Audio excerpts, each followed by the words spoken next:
ṣe rọ́rọ̀ àwọn agbésùnmọ̀mí ẹsẹ̀ òkọ́kú àwọn terrorist tá ń sọ yìí bóyá náà lè rógun yẹn ṣe. ṣé Gunmi ti ya wèrè mọ́ wa lọ́wọ́ o ó ti sọ terrorist di secessionist mọ́ ìwọ àtẹ̀mí lọ́wọ́. ẹ jẹ́ kí International Criminal Court kó wá ṣàlàyé fún wa nù Nàìjíríà àtijọ́ tí wọ́n ti ń pa gbogbo Nigeria's innocent soul nǹkan tí International Criminal Court tí wọ́n gbé ṣe lórí ọ̀rọ̀ yẹn kí wọ́n wá sọ fún àwọn northern àti báyé Nàìjíríà jẹ́ monetary wise wọ́n ti báyé Nàìjíríà jẹ́. ọ̀rọ̀ Sheikh Gunmi èmi ò wá mọ tí ó ṣe ń gba ìjọba lákòókò láti gbé ìgbésẹ̀ tó le koko bí àwo erin lórí ọ̀rọ̀ Sheikh. Bàbá Tinubu ẹ ṣàánú wa. Bàbá Tinubu ẹ ṣàánú wa. Ṣé ti rí pé àwa South àtàwọn people yìí kò sọ́jọ́ tá ń bọ̀ wá meet àdàbí one two parallel lines that can never lálẹ́ ayé wọn lè jam wọn lè meet. Yorùbá ni wá entertainment ẹ máa gbọ́ ẹ máa wò ẹ subscribe síbẹ̀ ẹ like ẹ comment síbẹ̀ ẹ share ẹ bó bá ṣe ń lọ àwa ò ní jákẹ́tì yóò di sí o Yorùbá ni wá entertainment ìta gbangba là béwé ajílété. Killing repentant insurgents and secessionists is against religious and international law if you don't fear Allah. Sheikh Gunmi wants federal government. Sheikh Gunmi ti ya wèrè mọ́ wa lọ́wọ́ o. Ó ti sọ terrorist di secessionist mọ́ ìwọ àtẹ̀mí lọ́wọ́. Ó ní Allah kò fi àyè gba kí wọ́n pa terrorist. Ó ní ICC International Court International Criminal Court ó ló wọ́ọ̀ṣì wa nínú Nàìjíríà bí federal government ṣe fẹ́ dealt pẹ̀lú àwọn terrorists. Instablogi. Okay. Islamic cleric Sheikh Ahmad Gunmi has condemned calls for the killing of repentant insurgents and secessionists, insisting that such action violate both religious teaching and international law. Gunmi made the remark on Friday, days after the Senate urged the federal government to end the rehabilitation of repentant terrorists and instead prosecute anyone found guilty of terrorism and other related offenses. The cleric argued that executing repentant insurgents, secessionists, or prisoners of war is morally wrong and contrary to both Islamic principles and international legal standards. He also cautioned that the International Criminal Court, ICC, is monitoring such action, urging those involved to consider both legal and spiritual consequences. According to Gunmi, adopting the same method as terrorist group by killing perceived enemies only erode morality and does not help in winning the fight against insecurity. He stressed that emotions should never determine decisions in conflict situations. He said, killing repentant insurgents and secessionists is against religious and international law. So also prisoners of war. ICC is listening. If you don't fear Allah, where is morality? It is the same logic terrorists employ to kill all others beside them. Emotions don't win a war. Mi dẹ̀ rí máa yí bá wí o. Nigeria government tó ń bẹ̀rù ẹ̀ ní o. Nǹkan tí Nàìjíríà mọ̀ tọ́jọ́ mọ̀ tí àwọn àti Gunmi jọkùn papọ̀ tí wọ́n tí ó ti di àṣẹmálù. Ó ló ń jẹ́ kí bàbá ẹ̀ máa bọ́ síta kó máa wíwíkúwí nígboro ẹnu ẹ̀ náà. Ìbájẹ́ wípé pé federal government ti arrest ẹ̀ wọ́n ti gbé síbẹ̀ bí ti El-Rufai ni. A ti farabalẹ̀ gbogbo nǹkan tó wà lẹ̀ yìí. A ti máa níyanjú díẹ̀díẹ̀. Bẹ́ẹ̀ ni mo sọ fún yín bàbá Tinubu ẹ lọ gbé máa yìí. Kò ní jẹ́ ká ní sinmi nínú ìjọba yín. Máa yóò wà okay. Ẹ̀yin èèyàn bẹ́ẹ̀ gbọ́ nǹkan tó ń wí ni. Sheikh Ahmad Gunmi nítorí wọ́n ti sọ kíní yẹn ní house. Wàá gbọ́ lẹ́nu ọjọ́ mẹ́ta tí wọ́n debate ní house wípé ibi tán bá dé tọ́rọ̀ Nàìjíríà tán bá dé lórí ọ̀rọ̀ security. Wọ́n ní kò sí forgiveness fún àwọn wo fún any terrorist. Any terrorist tọ́wọ́ bá ti bà kí wọ́n flush ẹ̀kọ́ rọ̀hún náà lọ sọ́run àṣàtì. Àti àwọn tó ń finance wọn àtàwọn tó sponsor wọn anybody tí ọwọ́ òfin bá mú ikú ni kò sí nǹkan kan. Òní Gunmi bọ́ síta tó wá sọkún. Ṣùgbọ́n wá gbọ́ mò ń fi dé lójú wípé tó bá máa fi súnmọ́ bí 5 to 10 years ṣe rí gbogbo àwọn ọmọ innocent soul tí àwọn Gunmi and co gbogbo àwọn emirs in the north gbogbo àwọn political stakeholder both the past present and the future gbogbo àwọn religious leader join together, gbogbo àwọn ọmọ tí wọ́n sọ di terrorists yìí, àwọn ni wọ́n bọ̀ wá ṣèdájọ́ fún àwọn people yìí. Wait and see what is going to happen. Tó o kò lè rí àlàyé mi kó lè yé dáadáa, wá gbọ́ ọ̀rọ̀ lẹ́nu àwọn ọmọ northern Arewa youth, ojú wọn ti ń là. Rẹ́rẹ́ ti rún.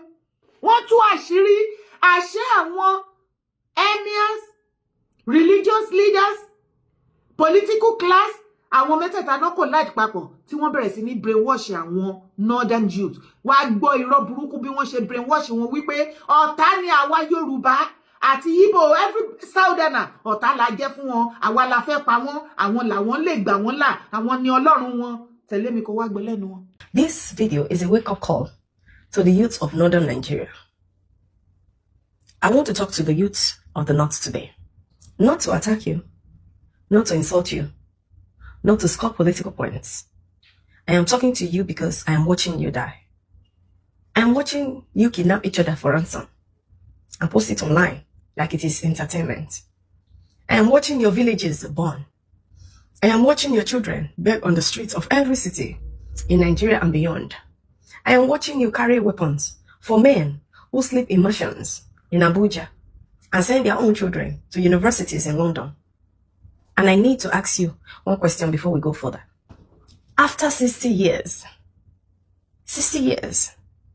what are you still afraid of? What trust are you still debating? Who told you that you cannot afford to unite with the rest of Nigeria? And why did it benefit them so much for you to believe it? Let's go. The lie they built your prison with. Let me show you the architecture of the cage.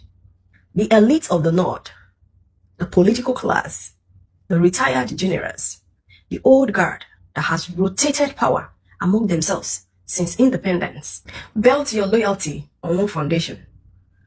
Fear of the other, fear of the Igbo, fear of the Yoruba, fear of the Christian, fear of anyone who does not look like them, pray like them, speak like them. Every election cycle, they come to you with the same sermon. You cannot trust them.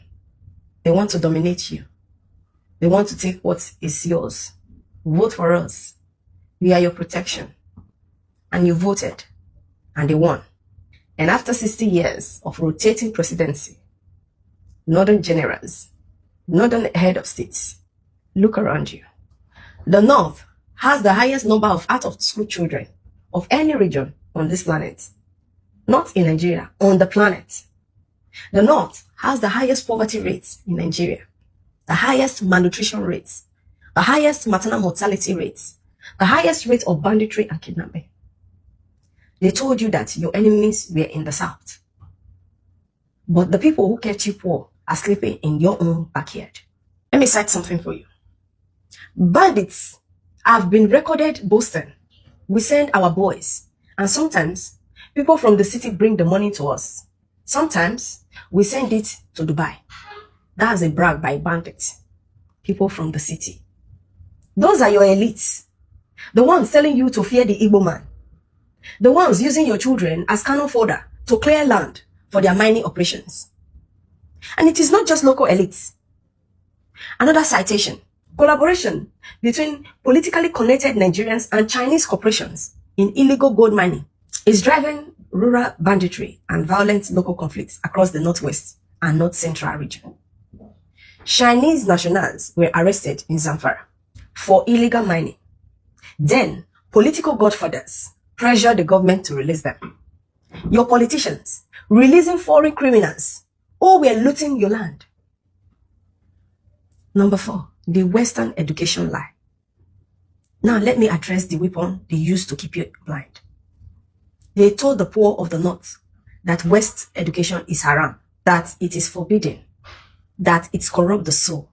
They told you this while sending their own children to Oxford, to Cambridge, to American University.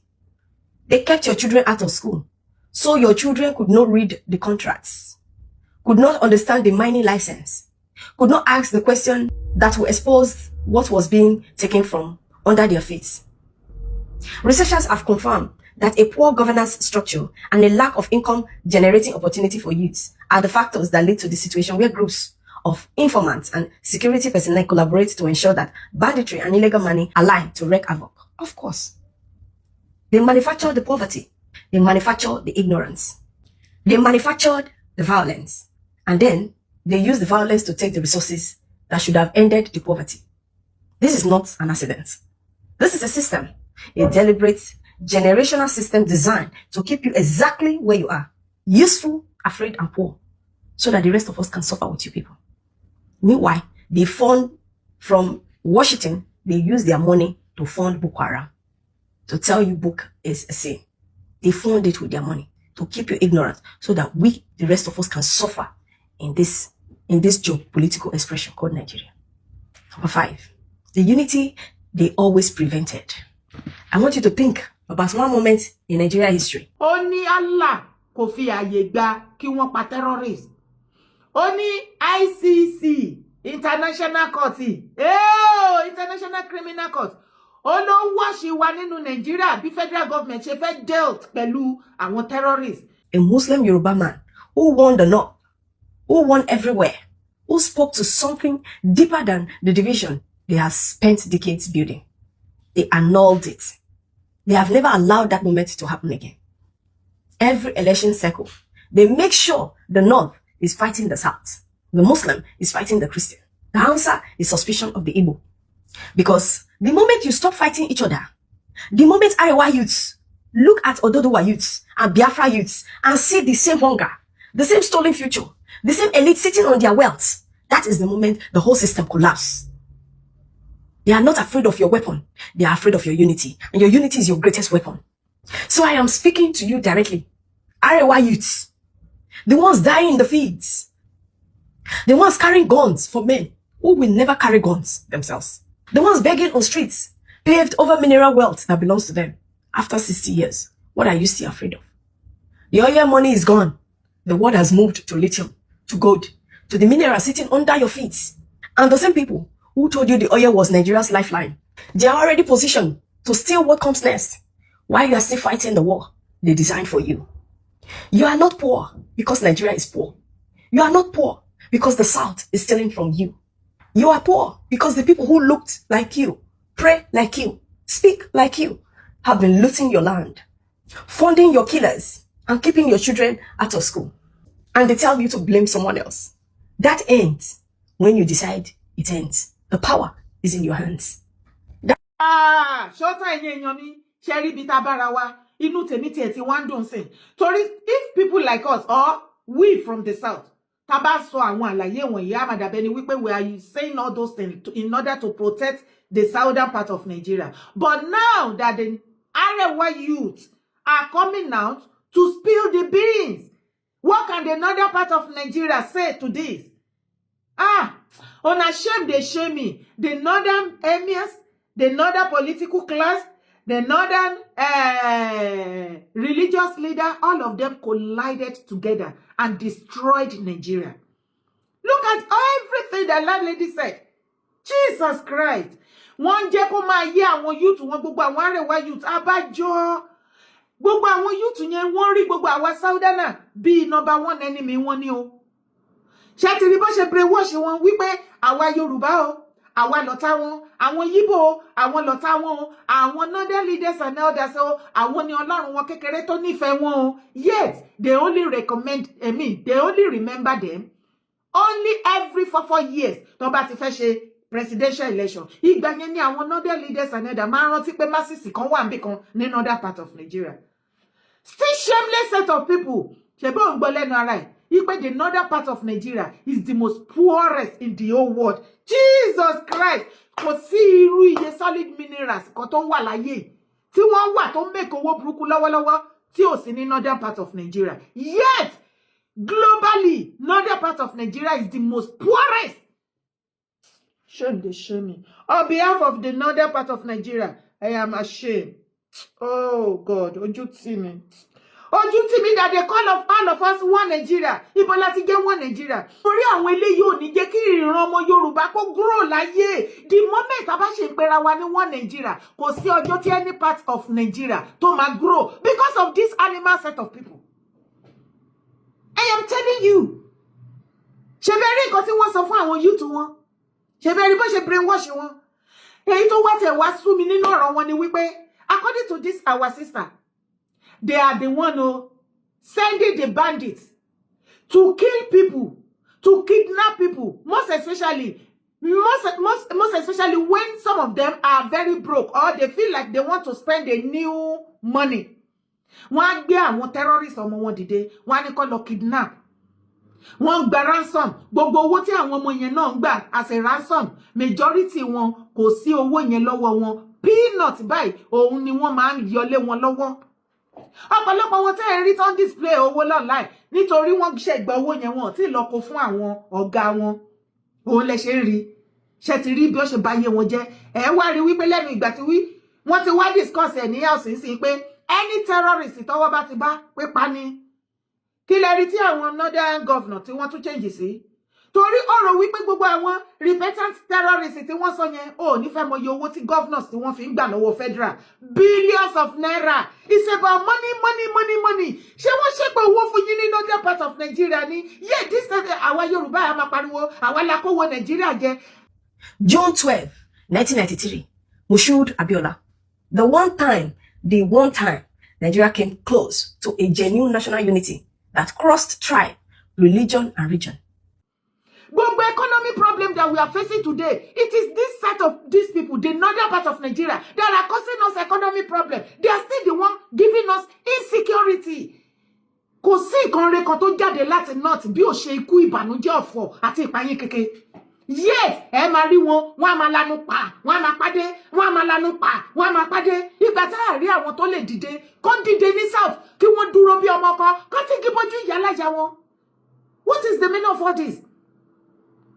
Nítorí àǹfààní ara yín, ẹ̀yin lẹ máa ní kó lọ máa pa àwọn èèyàn, kó lé wọn kúrò lórí ilẹ̀ wọn torí ẹ discover mineral resources ńbẹ̀. Ẹ̀yin political stakeholder wọn ní north, ẹ̀yin religious leaders, ẹ̀yin emir, every one of you, gbogbo yín lẹ wá ní gbọ́n fi máa rí bí 5 years to 10 years. Ìwà dàbí bọ̀nú. Oṣù àdùnní. Tábà máa fi gbẹ́nu lé bí 5 to 10 years. Ìwọ ó máa dàbí Sanfara Katsina. Wọ́n ṣe payín lógúnlógún náà máa payín lọ́gbọ̀nlọ́gbọ̀n. Ọ̀rọ̀ bàbá Tinubu ti dájà lé o. Ó ti dógun sílẹ̀ o. Ó ti dìbò lè lọ yàgò láàrin ọmọ Yorùbá sí Yorùbá. 2027 bàbá Tinubu ti dá wàhálà alẹ́. Tó ẹnìyẹn bẹ́ẹ̀ ni àwọn nǹkan tí àwa Southern youth, our Southwest youth, tí a expect látọ̀dọ̀ ẹ̀yin leaders and elders wa, speak out. Gunmi gbogbo àgbáyé ló mọ̀ pé olórí terrorist ni yet kò fi bò. Ẹni tó fi ọ̀rọ̀ Quran tó wá fi gbà ọ̀rọ̀ terrorist lẹ̀. Ó ní Allah ò fọwọ́ sí kí wọ́n pa terrorist. Ṣùgbọ́n Allah yẹn ó fọwọ́ sí kí terrorist kó pa innocent soul. ICC, International Criminal Court, ó ló ń wo Nigeria president bó ṣe fẹ́ ṣe kí ni ìdájọ́ ikú fún gbogbo terrorist. Ó ní wọn nígbà. Àwọn northern ti báyé Nigeria jẹ́. Monetary wise, wọ́n ti báyé Nigeria jẹ́ fún wa. Èèyàn tó ti speak on his behalf, innocent people tí wọ́n ti pa, ṣé Mr. Oyedoku tí wọ́n gé orí ẹ̀ dànù, ṣé International Criminal Court kò rí yẹn àbí? Kò rí gbogbo bó ṣe dáná sun àwọn èèyàn mọ́lé, kò rí gbogbo bí àwọn ọmọléèwé bó ṣe ń sá kíjokíjo kiri. Ẹ jẹ́ kí International Criminal Court kó máa bọ̀ Nàìjíríà, kó wá gbé bàbá Tinubu gbà yẹn, kó sọ wípé ó ṣe nǹkan tó ṣe yẹn. Abẹ́yìn ò máa rí náà dáradára orí burúkú. The same man tí bàbá wa Fálànà tó ń àtàkì ìjọ ọmọ wípé ó fìgbà kan jẹ governor ní Borno. And is the founder of Boko Haram ní Borno State. The same ex-governor yìí was the founder of what? Of Boko Haram in Borno State. And the same northerner are the one coming out accusing President Bola Ahmed Tinubu government. The same northerner that created terrorists using them against one another, they will still come out and be accusing, pointing a wrong finger into President Bola Ahmed Tinubu and his government, that his government is incompetent. when it comes to insecurity. Ṣé kò máa yẹ lẹ́nu? Ó tiẹ̀ ti wá da. Bàbá wọn lánàá, ẹ jẹ́ kó máa lo bẹ́ẹ̀. Lórí ilé fídíò ilé ìtẹ́ṣe, mo gbé fún yín. Dádì mi ìyókùn lédè Èkìtì. Ìrí ìṣe. Inú tèmi á dùn tí ẹ̀yin àgbààgbà tó kù náà tẹ́ bá lè bọ́ síta. Kẹ́ ẹ sọ̀rọ̀ bí ọmọ ọkọ, kẹ́ ẹ yé dún lábẹ́ ilé. Ẹ yé dún lábẹ́ ilé, ẹ yọ ìpín lójú àwọn nọ́dánà kẹ́ fi hàn wọ́n, bóyá wọ́n á mọ̀ bóyá ojú á tì wọ́n. Ẹ jẹ́ kó mọ̀ wípé apanimáyọ̀dà ni wọ́n. Wọn ò ṣe bá gbé ẹ̀yin àgbègbè ilẹ̀ Yorùbá ẹ come out kẹ́ speak. Ẹ jẹ́ kó yé àwọn northern leaders and elders wípé apààyàn ni yín, that we are one Nigeria. You have been unaliving our people. You unalive people, innocent soul. Ẹ ṣe bá gbé àbá yín ṣe mọ́. Ẹ pín wa kọ́ ní kálukú máa bá tiẹ̀ lọ. Because ṣe rí náà tí bàbá Tinubu, bàbá Fálànà, ẹ sọ fún bàbá Tinubu. Wọ́n yẹ pé àárín yín ní kò gùn kò káyé. Gbogbo yín ẹ sọ fún wọn, ẹ sọ fún bàbá Tinubu. Ẹ jẹ́ kó mọ̀ wípé kò sí how long tí gbogbo wa bá yìí wà papọ̀. Northern part of Nigeria are not ready to move forward positively. Ṣẹ́rí tó bá kọ̀ bí insecurity nínú Nigeria, northern leaders and elders wọ́n á tún create nǹkan míì tí wọ́n máa fi ṣe kíni, tí wọ́n tún máa fi tán fi máa gbowó. Ìṣèbà owó ìwọ ọmọ Yorùbá wa máa ṣe pé Yorùbá ló bá Nàìjíríà. Ọmọ innocent soul mélòó ni Yorùbá ti pa? Tá bá sọ wípé wọ́n kówó jẹ, owó tí Buhari kó kò tó owó tí Tinubu kó, ṣé ọjà tó ń rà nígbà tí Buhari òun the same price ló ń rà nísìn. Yorùbá ẹjọ́ wẹ́wẹ́ wá pọ̀ lóòótọ́. Ẹ jẹ́ ká come out ká sòtítọ́ ọ̀rọ̀ fúnra wa. Ẹ jẹ́ ká dìde ká face àwọn northerners ká call a spade and damn the consequences. Yes. Ìsìn lẹ́lẹ́nu ọ̀rọ̀ tí ọmọ yẹn bá tún ti kúrò ńbẹ̀ tí Nàìjíríà ṣì wà. Northerners ló máa wà ńbẹ̀. Adẹ̀mọ́ pé máa lẹ̀kì mọ́lé ìsílẹ̀ máa ní ẹ má sọ̀rọ̀ wọ́n máa pa wá o. Elédè kejì ni wọn gbédè wa. Ọmọ yín ló wà ńbẹ̀ ìṣó gbédè yín. Ẹ tún di odi, ẹ ti dodi. All of a sudden the voice yín kàn déédé parẹ́ ni. Ọ̀fun yín kàn déédé lẹ̀mọ́lẹ̀ náà ni. Ẹ tún lè speak out nínú ìjọba ọmọ yín. Ṣé tá bá sọ fún àwọn northerners irú ìwà burúkú tó wà lọ́wọ́ wọn tá ẹ call out, ẹ rò wípé ẹ fi attack ìjọba Tinubu? No, ẹ fi support wọn ni, torí ẹ̀yin náà ẹ ń jẹ́ kí gbogbo àgbáyé mọ̀ wípé àwọn northerners they are evil. Èṣù ni wọ́n ṣe ṣù, àṣìtánì ni wọ́n. Ẹ̀yin tẹ́ ẹ lọ sí Mẹ́kà tẹ́lẹ̀ ń lọ kàṣìtánì, ẹ kú òṣì, ẹ kú ìyà ń gbà mí, ẹ kàn ń waste owó ni. Náà tí ló yẹ ká máa lọ lé oko mọ́. Àwọn ni àṣìtánì gbogbo àgbáyé. Àṣìtánì tẹ́ ló ń lẹ̀kọ̀ mọ́ ní Saudi ní Mẹ́kà. Náà tí ló yẹ kẹ́ lẹ̀kọ̀ mọ́. Torí àṣìtánì ti Mẹ́kà kò tó títí àwọn northern àbí onímọ̀ parọ́. Ṣé mo parọ́? Nígbà tí Gunmi máa ba gbogbo ẹ̀ jẹ́, ó ní Allah ò fàyè gbà. Ẹ jọ̀ọ́ ṣé wọ́n ti parọ́ Allah mọ́ wa lọ́wọ́ báyìí? Ẹ̀yin Mùsùlùmí ilẹ̀ Yorùbá, ṣé àwọn northern Islamic ṣé wọ́n ti parọ́ Allah mọ́ yín lọ́wọ́ dẹ̀ pé Allah táwọn ń sìn ó yàtọ̀ sí lè tẹ̀yìn ń sìn o. Allah tí wọ́n fàyè gbà kí wọ́n terrorist kó pa innocent soul ó máa lọ sọ́run sòsè. Ṣùgbọ́n Allah ti wá àwa ò kì í rẹ́jẹ̀ ńlẹ̀ débi tá a fẹ́ rẹ́jẹ̀ innocent soul. Nítorí ẹ̀ náà ṣe máa ń rò pé ọ̀dẹ̀ ni wá dìdìrín ni wá. No!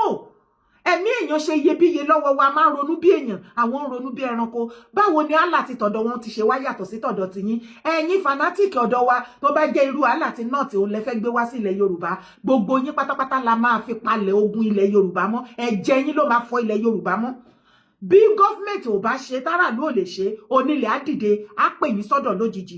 Mọ́tò yín á sọma salt, á sọma ṣúgà, ẹ̀sùn ẹ̀ tó jórun dójú ikú. Ọ̀run àbàtì yín jẹ́ gbogbo yín tẹ́ fẹ́ sọ ilẹ̀ Yorùbá di bí northern part of Nigeria. Kí ló dé ṣógun láyé ni? Ẹ̀jẹ̀ ọ̀nà wo ni Yorùbá fi bà Nàìjíríà jẹ́ kẹ́kọ́ rí burúkú ẹjọ́ òfò lọ? Ọ̀nà wo ni Yorùbá fi bà Nàìjíríà jẹ́? Ṣé Yorùbá ń ṣe terrorist ni?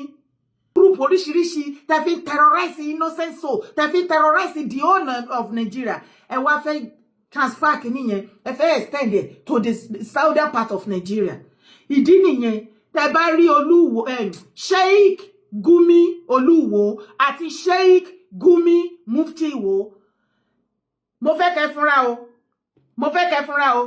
Kì í ṣe ọ̀rọ̀ àgbààgbà nìkan, ẹ̀yin ọmọ wo tàbá máa. Tí ìbò ìtàn, tí ìbò káàárọ̀ òjíire tí ò bá kún àkúfàyà má fún ọ ní kankan.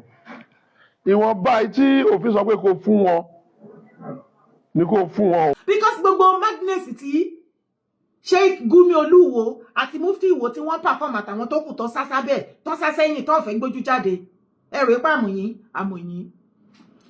ó dẹ̀ pé wọ́n ti discover mineral resources kan tó ní agbára ní Ìwó wọn ò fẹ́ kí gọ́fìmẹ̀ntì mọ̀ sí wọ́n fẹ́ máa ṣe bíi ti àwọn northerners wọ́n á wá kó àwọn jihadists àwọn terrorists wọ́n á kó wọn síbẹ̀ kí Gunmi Ìwó Olúwo àti mufti àtàwọn tó kù káwọn nìkan máa wakùsà yẹn wọ́n lè máa pa everybody nǹkan tí mufti Ìwó Gunmi Ìwó àti Gunmi Olúwo nǹkan tó wà after nìyẹn don't worry ẹ̀yin ọmọ wo ẹ dákẹ́ síbẹ̀ kẹ́ máa ṣe ṣéwù fún by the time tó bá bẹ̀rẹ̀ pẹ̀lú yín okay ẹ believe ọ̀rọ̀ ẹnu Gunmi Ìwó tí ìmọ̀ kankan ṣe rí ibi tá a bára wa yet àwọn northern part of Nigeria àwọn ni wọ́n orchestrated nǹkan tó ń pè ní insecurity àwọn náà máa pa àwọn boys wọn wípé okay ibi báyìí o ẹ lọ operate ń bẹ̀ kẹ́ kidnap ń bẹ̀ kẹ́ béèrè ransom yet àwọn náà náà gbógun ti ìjọba bàbá Tinubu that insecurity has taken over his government ẹ ti rírú àwọn òfò àtàdánù àwọn ẹni ègbé báyìí rí láyé ṣá they are the one brain behind it àwọn náà pò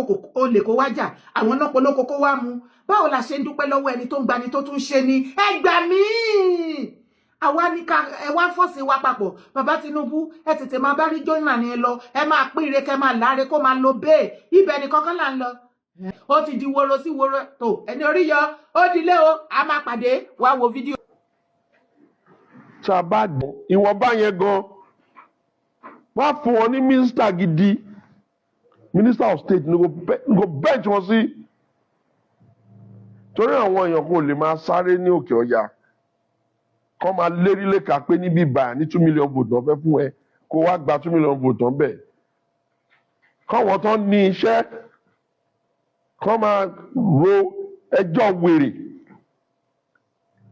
kó wá di wípé iṣẹ́ wa délẹ̀ tán ọ̀rọ̀ náà máa wá yọ gègé wàláì tó bá ṣe máa mú un anyway ó ti ẹ̀ máa ti dé second time náà ṣe bí kì í ó pẹ́ ẹni mò ní kẹ́ mò ń dẹ̀ ní kí màá dẹ̀ fi gbogbo ọdún mẹ́rin second time máa bá ń jà lójoojúmọ́ máa bá orúkọ ń jẹ́ kiri gbogbo àgbáyé torí èèyàn kò lè máa ṣiṣẹ́ kí èèyàn kan máa kó fà wọ́n ò ní jáde jọ́ọ̀bù àwọn ní kí wọ́n á dìbò wọ́n á ná wọn ní nǹkan kan tó wọ́n ń rò population Èkó fẹ́ ga ju ti gbogbo population Nàìjíríà jọ́ọ̀bù wọ́n á máa rojọ́ Ògùn Abẹ́òkúta ìgànkọ́ wọ́n á ní registration almost 1 million plus ẹ wá dìbò fọmọ yín wọ́n máa rí àwáwí ìwèrè kan àwọn wọn pèrè àwọn ọlọ́mọ Awólọ́wọ̀ tí wọ́n bá jọ mọ Awólọ́wọ̀ kò yẹ kán ní làákàyè kò yẹ kán mọ bó ṣe ń wo nǹkan kò yẹ kán lóye gbogbo kòtò ọlẹ́fẹ́ gbà tán ìbò ń dé tán sí ẹjọ́ ẹ̀kẹ́ ti máa sọ fún wọn pé kẹ́ ti máa kọrin ní gbogbo ilẹ̀ káàárọ̀ oòjíire kẹ́ ti máa kọrin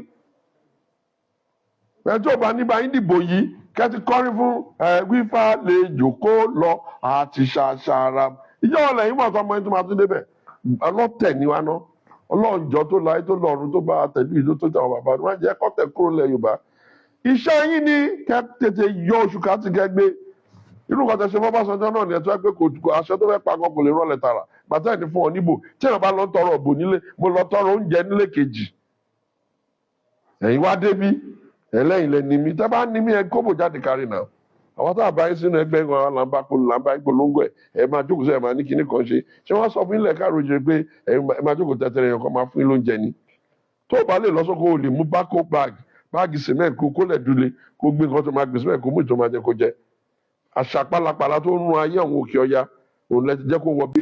gbogbo ọ̀rọ̀ tó lórí máa sọ kọ́ ni kẹjẹ́ kó máa ta yín létí ìmí ìwà tó lórí máa sọ láti inú bó ṣe ń dùn òun gan nínú ara ló fi sọ a ní ẹ̀bùn ìgbọ́rọ̀kalẹ̀ jura wa lọ. ní gbogbo ẹ̀yin ọmọ Yorùbá ṣó ti ń yé yín ọ̀rọ̀ oúnjẹ tẹni kéèyàn má mọ̀ o wọn ò sọ̀rọ̀ yìí nánà o bàbá ṣe Ṣówùnmí lẹ́ ń jẹ́ wọn ò fi pamọ́ wọn ò fi bó o wọn ò sọ̀rọ̀ bí akáyín o wọ́n láre ni o wọ́n sọ̀rọ̀ yẹn bó ṣe yẹ kó ṣe sọ ni o ṣódẹ̀ yé wọn náà wọ́n ní president Bọ́lá Ahmed Tinubu ẹ̀kúkú ti mà wọn bọ́ìsì bàbá Tinubu you know now wọ́n ti ń sọ fún dádì wọ́n ti ń sọ fọ́gà wọ́n ti ń sọ fún bàbá nìyẹn wípé bàbá coming this election any part of Yorùbá land tí ò bá ti fún yín ní support ẹ má fún wọn ní anything ọ̀rọ̀ yẹn ti dójú ẹ̀ báyìí ó ní bó bá jẹ́ nọ́dánà òun ló ṣiṣẹ́ fún bàbá Tinubu kìkìdá nọ́dánà ni kí wọ́n kó sínú ìjọba wọn bó bá jẹ́ ẹ̀yin àwọn ọmọ Yíbò òun ni wọ́n ṣiṣẹ́ fún bàbá Tinubu kìkìdá ọmọ Yíbò ni kí wọ́n kó síbẹ̀ tàbá dẹ̀ wí lọ wíbò náà ọ̀rọ̀ wà nù kíní yẹn. It is true, ọ̀rọ̀ wà ńbẹ̀. Ẹjọ́ wẹ́wẹ́ wọ́n fi ṣe wá. Ẹjọ́ àròkù dórógbó yìí náà ní ti Yorùbá. Okay. Ní 2023 mo wà lára àwọn tó sọ pé bàbá Tinubu àwa ò support yín. Ẹ má lọ bẹ̀. Nítorí wípé gbogbo oríṣiríṣi tó ṣẹlẹ̀ sìn àti foreseen ẹ̀ àti wà aware. Wọn ò ní jẹ́ kí bàbá Tinubu rí nǹkan kan ṣe. Ẹ̀yin ìgbà yẹn kó má lọ pa bàbá Tinubu. Gbogbo nǹkan tí a wà aware nígbà yẹn tí gbogbo wa fi sọ wípé bàbá Tinubu tẹ́ bá ṣe fẹ́ lọ di president ńbẹ̀ yẹn bí ìgbà tẹ́ tún ṣẹ̀ṣẹ̀ ìyà tẹ́ tún ṣẹ̀ṣẹ̀ fresh ìyà fún wa ni o kò make sense ẹ tún waste time kún time ni o ẹja kúkú pa kúkúrú mọ́ kíní ká kúkú ṣe dáadáa tẹ́ bá ti fún wa ní support a tètè débi tá ń lọ tá fi kanra mọ́ wọn at everybody ìgbà tó dé sọ pé lá kò ṣeé ṣe àfi táwọn bá débẹ̀ wọ́n ti wá débẹ̀ nísìn ṣé ká wá máa wò wọ́n níran ni a lè wò wọ́n níran ìwọ náà jókòó kó wẹnu lẹ̀ kó wẹnu ọkọ àfi tó bá jẹ́ ìran ọmọ àlè lókù ẹnu mi gbà àfi tó bá jólóbù kó ọmọ àlè lókù ókè ẹni Tinubu a ní kò ṣe dáadáa àbí ókè ó yá wá lọ dìbò fátíkù kó wá ṣe fún ẹ dáadáa ó ní Tinubu bàbá Tinubu kò ṣe nǹkan tá a fẹ́ àbí ókè ó yá wá lọ dìbò fún Peter Obi kó ṣe dáadáa ńgbà yẹn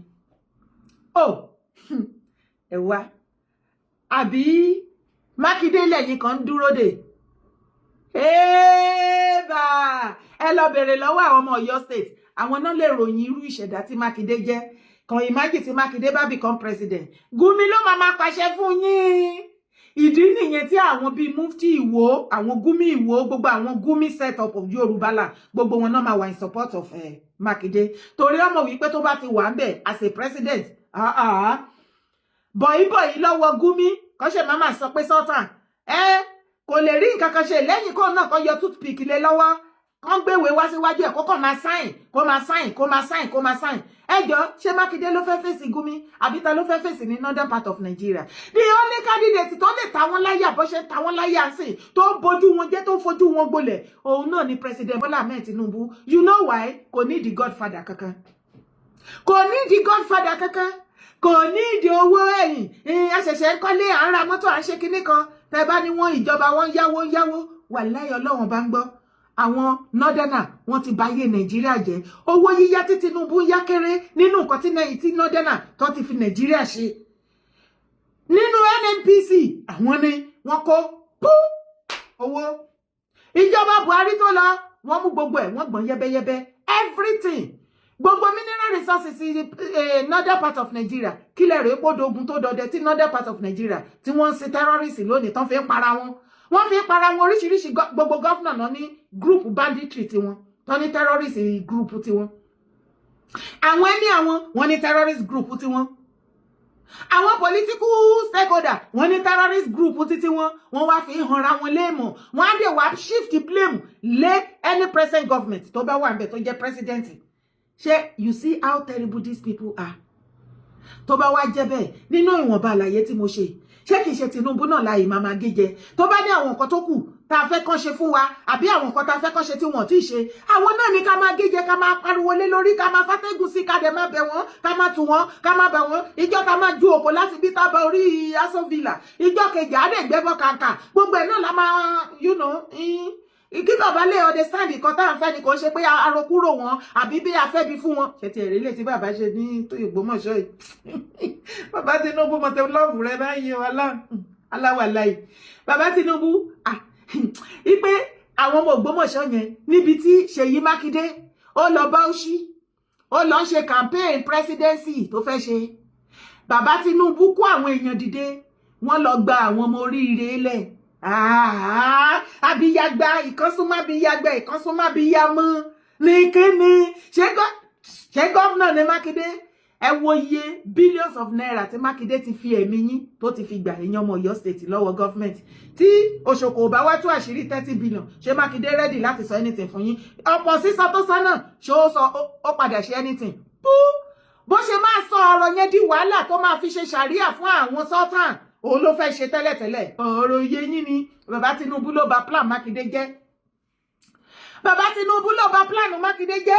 Mákindé fẹ́ pa àwọn ọmọ yẹn kan wà ńbẹ̀ yẹn títí àdìyẹ́dì àwa sọ pé okay ìgbà tó ti ní ṣàríà náà fẹ́ já fún wọn ṣàríà ẹja fún wọn 1 billion gbogbo nǹkan tó náà fẹ́ ká lè rí àwọn ọmọ yẹn safely nǹkan tí ìbá ṣe nìyẹn.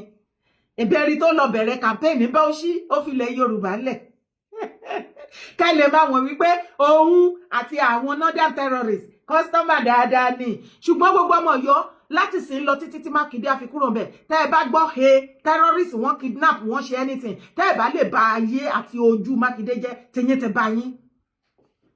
Ẹ wo bí bàbá Tinubu ṣe yẹ̀yẹ́ tó tú àṣírí ẹ̀ síta àṣírí Mákindé ló àwọn ń ta yìí o mi hàn bà ibẹ̀ ni kọ́kọ́ la tún yìí ń lọ. Ẹ wo bí tá a já sí ẹjọ́ ibo la já sí. Kí ni Sheikh Amadi Gumi tó ń wí? Ẹ̀yin èèyàn ọ̀rọ̀ Gumi ti wá tó nǹkan tí ìjọba gbọ́dọ̀ bójútó. Now ẹ̀yin èèyàn ṣé ẹ mọ̀ wípé àwọn ilé ìgbìmọ̀ aṣòfin wọ́n ní kí ìjọba kí wọ́n má ṣe ìdáríjìn pé ọ̀rọ̀ repentant Boko Haram repentant bandit pé kí wọ́n fagilé pé gbogbo ilẹ̀ Yorùbá ẹ lajú o báwọn àlejò ọ̀ràn bá ti fẹ́ máa wọlé ẹ mọ́ gbà wọ́n láàyè ṣùgbọ́n kí làlàyé tí ń bẹ ń dì yẹn náà máa ń yànnà náà fẹ́yìn èèyàn wa ẹlẹ́ẹ̀kẹta tí ń bẹ ń bì ẹ̀yìn èèyàn ṣe rántí Afa Abdulrahman tó pa Hafsọ nílọrin tílé ẹjọ́ high court sọ pé kí wọ́n lọ gbẹ̀mí lẹ́nu náà ṣé ẹ mọ̀ wípé asọ́ngbà kan pé ó lọ sí appeal court náà tó ti gbé ìdájọ́ kalẹ̀ o lórí ọ̀rọ̀ Afa Abdulrahman tó kun Hafsọ wẹ́lẹ́wẹ́lẹ́ kí ni ìdájọ́ tí ilé ẹjọ́ appeal court ìlú Ìlọrin kí ni wọ́n gbé kalẹ̀ lórí ẹ̀ wọ́n gbé ẹ̀yìn èèyàn wa débẹ̀ ẹ kúkú tí mo wà lórí ìkànnì Àràbà èyí tí mo wá fẹ́ fi gbẹ̀yìn ẹ̀ ó ní tọ̀rọ̀ ẹ wò yá yìí ìdí tí mo fi ń pariwo rèé o pé lókè ọ̀yà ẹ wo ìyá tá à ń sọ yìí nsìn ọmọ bíi 46 years ni kí ló ń ṣe ń tiẹ̀ ó gbé àwọn igbó tó pọ̀ ògógóró àwọn oògùn olóró àwọn oúnjẹ oríṣiríṣi ó kó gbogbo ẹ̀ ó ń kó lọ fún àwọn ikọ̀ terrorist tí ń bẹ ní Lake Chad ṣùgbọ́n ọpẹ́ ni fọ́lọ́run pé àwọn ọmọ ológun adínkáì wọ́n rà kó wọ́n gbà mú sẹ́kún ẹ bá ń gbọ́ sẹ́kún wọ́n mú sẹ́kún ẹ̀yin èèyàn àwọn tí mo kó wá rèé tí wọ́n yànnàná fẹ́yìn èèyàn wa lẹ́yọ kọ̀ọ̀kan. wọ́n padà sí ọ̀rọ̀ tí defence minister sọ nígbà kan wípé ẹnikẹ́ni táwọn bá ti rí tó bá ń ṣàtìlẹ́yìn fáwọn èmi ni bandit ni àbáwọn ẹgbẹ́ èsì òkọkú terrorist wípé báwọn ṣe treat àwọn terrorist yẹn àbáwọn bandit yẹn làwọn ṣe treat irú ẹ̀dá bẹ́ẹ̀. now láti ìgbà tí gbogbo ìṣẹ̀lẹ̀ yìí ti ń ṣẹlẹ̀ ṣé mọ̀ pé Gumi ò dákẹ́ kò sinmi ẹ̀yin èèyàn ìgbésẹ̀ táwọn ilé aṣòfin nílùú Àbújá tí wọ́n gbé nínú ọ̀sẹ̀ yìí wípé à ń dáríjì Boko Haram à ń dáríjì bandit pé repentant Boko Haram repentant bandit pé kí ìjọba àpapọ̀ pé kí wọ́n fòpin sí pé ó tó gẹ́ pé gbogbo tá à ń pè ní à ń rehabilitate à ń deradicalize àwa tó ń dá wọn padà sáàrin ìlú pé kí wọ́n fòpin sí Gumi tún ti jáde ẹ mọ́ wàá gbàgbé ọ̀gá ológun náà tún jáde ó tún sọ̀rọ̀ wípé níbi tọ́rọ̀ wá dé dúró lu ìsìn ni wípé gbogbo ọmọ ológun pátápátá tí wọ́n ń bẹ lójú ìjà wọn ò nílò kí wọ́n gba ọ́dà lọ́wọ́ ọ̀gá kankan o wípé ọ́dà ti wáyé lọ́dọ̀ ààrẹ pé any bandit tí wọ́n bá ti fojú gan ní kì bá àsọmọ ẹgbẹ́ ISWAP ni kì bá ṣe Boko Haram ni gbogbo àwọn ọ̀daràn tẹ́ bá sà ti fojú gan ní o ò nílò kó o gba ọ́dà mọ́ instruction tí wọ́n fáwọn ọmọ ológun nìyẹn pé kí wọ́n máa ṣe kíni kí wọ́n máa sá wọn balẹ̀ lójú ẹsẹ̀ ni. now Gumi wá jáde ń sìn ẹ wá mọ̀ gbọ́ o ẹ gbọ́ o ẹ mọ̀ gbọ́ o ẹ mọ̀ gbọ́ o pine repentant bandits secessionist against religious international law in tó fi ṣe topic nìyẹn o. now Sheikh Gumi ló sọ̀rọ̀ yẹn pé kíjọba kí wọ́n sọ pé káwọn ọmọ ológun kí wọ́n máa pa àwọn repentant bandit terrorist ó ní ò bá òfin ẹ̀sìn mu ṣe ẹni pé nǹkan bẹ́ẹ̀ lù ó wá ní kí n tó wá ṣe pé kò bá òfin ẹ̀sìn mu nìkan o ó ní eléyìí wípé ó tún tako òfin àgbáyé wípé torí ẹ̀ fúndìí èyí kíjọba àpapọ̀ àtàwọn ọmọ ológun kí wọ́n mọ̀ sàásọrú ẹ̀ sọ̀rọ̀ wípé àwọn ọmọ pa àwọn terrorist. now ẹ jẹ́ ń béèrè kan now terrorist àti ta ni secessionist ṣé bandit là á sọ wípé secessionist ni wọ́n? ṣe rí pé nǹkan lọ ń lu yìí máa yí dẹ̀ máa jáde á sọ̀rọ̀ yẹn bó ṣe wù nǹkan kan ò sì ní tẹ̀lé. tó bá jẹ́ pé ordinary èèyàn kan just ordinary citizen kan ló sọ ọ̀rọ̀ yìí sí wọ́n ti máa lé kiri, ìjọba ti máa lé kiri, àwọn ẹ̀ṣọ́ aláàbò wọ́n ti máa lé kiri. Now kí ni ọ̀bọ fi sórí tí náà kí ò fi ṣe tó fi jẹ́ pé tí Gunmi ìyẹn bàbá yìí tí bá ń sọ gbogbo oríṣiríṣi ọ̀rọ̀ yìí yóò kàn sọ́nà ni nǹkan kan ò ń tẹ̀lé. Now kò dá ọ̀rọ̀ yẹn dúró lẹ́ni ọjọ́ Friday náà ló sọ̀rọ̀ yìí o. Ó wá sọ o wípé òun bẹ ìjọba àpapọ̀ o, òun bẹ ìjọba àpapọ̀ o. Okay, now ó wá sọ o wípé ìgbésẹ̀ tí àwọn aṣòfin nílùú Àbújá tí wọ́n gbé lórí wípé kí wọ́n fòpin sọ̀rọ̀ repentanti, kí wọ́n fòpin sọ̀rọ̀ pé ìgbésẹ̀ yìí ò bá ojú mu, kò bá ẹ̀sìn mu. Now ṣé a wá fi àwọn tí ń pa àwọn èèyàn wa lẹ̀ kí wọ́n máa ṣe bó ṣe wù wọ́n? Ìyẹn nìkan tí wọ́n kọ́ ẹ wá gbọ́ pápá ń bá rí ibẹ̀ tó sọ. Ó ní tíjọba bá ń gbèrú ìgbésẹ̀ yẹ wípé tó máa ti rí àwọn bandit, àwọn terrorist, àwọn ológun tí wọ́n kàn rí wọn tí wọ́n ń pa wọ́n, ó ní ìjọba náà ti fẹ́ dàbí àwọn terrorist nìyẹn. Ó ní torí ìgbésẹ̀ táwọn ẹranko yìí ń gbé òun ni wípé tó bá ti realize anybody wọ́n kàn ń pa wọ́n ni pé tíjọba náà bá ń gbèrú ìgbésẹ̀ yẹn ó ní kò mú làákàyè lọ́wọ́ wípé a gbọ́dọ̀ fi emotion sí. Now àwọn èèyàn free tí wọ́n ń sìn kí wọ́n máa para àdúgbò ṣe wù wọ́n, ṣùgbọ́n àwọn ọmọ ológun tó yẹ pé wọ́n ń ṣiṣẹ́ wọn bó ṣe yẹ kí wọ́n ṣe, ìjọba tó jẹ́ pé àwọn ni wọ́n ń darí ìlú, àwọn ni wọn ò lè pàṣẹ wípé ká máa pa àwọn ọ̀daràn. Ìjọba àpapọ̀ ṣé bẹ́ẹ̀ rí léyà bẹ́ẹ̀ rí? Ẹ̀yin èèyàn tẹ́ ń wò wá eléèmọ̀ tó jọ mí lójú ló bá tó tẹ̀síwájú. Ó ní ilé ẹjọ́ gíga àgbáyé, òfin àgbáyé, ìyẹn International Criminal Court, ìyẹn ICC, ó ní wọ́n ń wòye, wọ́n jókòó báyìí, wọ́n bá báyìí, wọ́n ń wò wá. Ó ní àwọn tí ọ̀rọ̀ yìí kàn kí wọ́n wo ohun tí òfin tí ó padà bá jáde fún Nàìjíríà àti àbájáde lórí ẹ̀sìn, pé torí ẹ̀ fúndìí èyí kí wọ́n má máa pa wọ́n o. Ṣùgbọ́n àwọn ẹranko yìí àwọn lè mọ paráàlú lọ́n tí wọn. A wo ìgbésẹ̀ tí ìjọba máa gbé lórí ọ̀rọ̀ ẹ̀yin èèyàn, bóyá èmi nìkan dẹ̀ ló ń rí bẹ́ẹ̀ sí àbí kí lẹ̀yin rí sọ̀rọ̀ yìí? Ẹ rí pé gbogbo ìgbésẹ̀ tí ìjọba bá ti fẹ́ gbé tó lòdì against sáwọn ẹranko yìí, bàbá ẹ̀ máa dìde one way or the other, yóò defend wọn, yóò wá ọgbọ́n tí ó fi sọ̀rọ̀ láti ti àwọn ẹranko yìí lẹ́yìn. Ṣùgbọ́n gbogbo ìlérí tí ìjọba ṣe pé ẹnikẹ́ni táwọn bá ti rí tó bá ń bóyá nípa ọ̀rọ̀ lásán ló fi ń ti àwọn ẹranko yìí lẹ́yìn wípé báwọn ṣe treat àwọn ẹranko yìí làwọn ṣe máa treat ẹ̀. Àti rí kí wọ́n treat bàbá ìbáyìí látijọ́ yìí o. Àbẹ́yẹn ti rí, ẹ̀yin èèyàn wa bó ló ṣe rí lọ́dọ̀ yín, ìyẹn ìkan. Now ẹlẹ́ẹ̀kejì, ẹ̀yẹn wo eléyìí sìn, ìpínlẹ̀ Èkìtì rèé lónìí o, Ìkun Èkìtì, bẹ́ẹ̀ ni Ìkun Èkìtì òun lẹ rí. Wọ́n ní wọ́n kà déédéé ráwọn èèyàn wọ̀nyí ni o, wọ́n déédéé kó ẹrù ọnú ìlú. Ẹ̀yin náà wo bí wọ́n ṣe di ẹrù jẹ́gẹ́jẹ́gán. Ṣé rí gbogbo tá a ti fààyè gbà ńlẹ̀ Yorùbá for a long time ní tó kó bá wa. Now fọ́nrán yẹn ògùn màá play fọ́nrán yẹn sì tẹ́yìn èyàn tẹ́ máa gbọ́ fọ́nrán yẹn. Ẹni tó wá ń sọ̀rọ̀ nínú ọ̀rọ̀ yẹn, bàbá yẹn pèdè kan wípé gbogbo ọmọ Yorùbá ẹ lajú o, gbogbo tá a ti ṣe sẹ́yìn rèé tó padà kó bá wa di bá ti wà yìí tó fa wàhálà sí wa láàrin. Ẹ rí pé mo sọ lánàá gbogbo àwọn settlement burúkú táwọn pípù yìí ní káàkiri inú igbó, iṣẹ́ ibi lọ́pọ̀lọpọ̀ wọn ni wọ́n fi ń ṣe. Now ẹ̀ tún wá wà wọlé ìsìn, wọ́n kàn déédéé kó wá sílùú onílùú, wọn gbálé o, wọn nílé ń bẹ o. Ṣùgbọ́n inú mi kàn ti ẹ̀dùn fún ìgbésẹ̀ tí ọba ìlú Ìkún nílùú ìpínlẹ̀ Èkìtì tí wọ́n tètè gbé.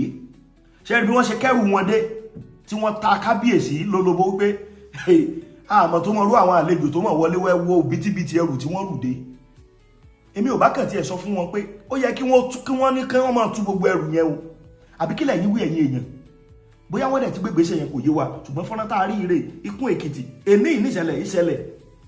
Ẹ̀yin náà láì dènà pẹnu ẹ má jẹ́ pààyàn lákòókò, ẹ já gbọ́ ohun tí àwọn tó sọ̀rọ̀ lórí fọ́nrán yìí, ẹ já gbọ́ ohun tí wọ́n sọ. Ìpínlẹ̀ Èkìtì ẹ lajú, Ọ̀ṣun, Oǹdó, Ọ̀yọ́, Ògùn, ẹ wo ohun tó ṣẹlẹ̀ nípínlẹ̀ Èkìtì lónìí o. Ṣùgbọ́n mo dúpẹ́ fún gbèsè tí kábíyèsí Ìkún tí wọ́n gbé. Náà ẹ já gbọ́ ohun tó ṣẹlẹ̀ gangan, ẹ̀yin èèyàn wa òun lélẹ̀. Well, this is Ikun Ekiti. We are now Ikun Ekiti. We have strangers, a lot of them. We don't know where they come from. But the Kabiyesi, the Onikun of Ikun, has said that he should move away from his dummy. Here are the strange faces at Ikun Ekiti. We don't know where they come from. They said they have been dwelling in this community for the past 6 or 7 days. Cutleries, dangerous weapons. So they said they should move away from Ikun community. Here we are live from Ikun Ekiti. Yes. Yeah. Ntí à ń sọ fún àwùjọ wa nílẹ̀ Yorùbá rèé o. Wọ́n bá dákẹ́ tara wa bá wa dákẹ́ o. Àwọn àlejò kan ni wọ́n kó wọ ìlú Ikun Ekiti láwa yìí. Ni wọ́n kó wọ ìlú Ikun Ekiti. Inú mi sì dùn. Àti Sọjí Kábíyèsí fúnra ẹ̀ ló gbé ìgbésẹ̀. Ní kí wọ́n máa padà síbi tí wọ́n ti ń bọ̀. Ìran Yorùbá kì í ṣe báyìí kó lọ sí ìlú Olúmi. Láíláí. Náà mo tún rọ̀ wá gbogbo ibi tí ẹ bá ti ń wo fọ́nrán yìí nílẹ̀ Yorùbá ẹ mọ́ gbàlejò ọ̀ràn o pẹ́ta ti ń ké tantan. Ojú kí olójú yìí lajú sílẹ̀ Peter lùbọ̀ wọ̀ o. Wọ́n gbàlejò ọ̀ràn ẹja ro ọjọ́ iwájú mọ́ gbogbo ìlú tí a bá ń ṣe o yóò dáa fún wa o. ẹ̀yin èèyàn ṣe ẹ̀yin náà ti gbọ́ ohun tí wọ́n sọ. now kélé kó máa jẹ́ ìtanilólobó fún gbogbo àwọn èèyàn wa nílẹ̀ Yorùbá ní South West. Bẹ́ẹ̀ bá ti rálejò ọ̀ràn tó fẹ́ wọlé gbogbo ẹrù ọ̀ràn wọn tí wọ́n bá kó wá ẹ tú yẹ́bẹ́yẹ́bẹ́ ẹ sọ fún wọn pé kán máa fọwọ́ ara wọn kí wọ́n máa fi tú kí wọ́n sì máa kámẹ́rà wọn kí gbogbo ayé mọ̀ tó wà ń bẹ̀. Bọ́n bá sì ti tú tán tẹ́rí tó wà ń bẹ̀ ẹ̀yà ní kán máa ṣe kíni kán kẹ́rù wọn gbalé wọn níbi tí wọ́n ń bọ̀ o kí wọ́n padà síbi tí wọ́n ti ṣe kíni tí wọ́n ti ń bọ̀ gẹ́gẹ́ bí ìgbésẹ̀ tí Kábíyèsí Ikun tí wọ́n gbé lónìí ìyẹn náà ìkan. now ẹ wo ṣé ẹ rántí àfà Abdulrahman sókè tí ẹ ká máa pèlè láàfà náà ẹ má jà pèlè àfà jàre Abdulrahman ni. àmọ́ òun ló pa akẹ́kọ̀ọ́ ilé ẹ̀kọ́ gíga kan nípínlẹ̀ Kwara tí wọ́n gbé lọ ilé ẹjọ́ sọ́dún tó kọjá kọ́ ní kéèsì yẹn ló gba òde kankan tí wọ́n ní tí wọ́n dájọ́ pé kí wọ́n lọ gbẹ̀mí lẹ́nu tiẹ̀ náà pé pẹ̀lú gbogbo ẹ̀rí tí ilé ẹjọ́ táwọn agbẹjọ́rò kó wá pé wọ́n rí kéèsì yẹn púrúfù gẹ́gẹ́ bí ilé ẹjọ́ gíga tìpínlẹ̀ Kwara nílùú Ìlọrin tí wọ́n gbé kalẹ̀. now ṣé ẹ mọ̀ pé lẹ́yìn ìṣẹ̀lẹ̀ yẹn Abdulrahman tún lọ appeal judgement ìyẹn ní appeal court tó wà nílùú Ìlọrin náà.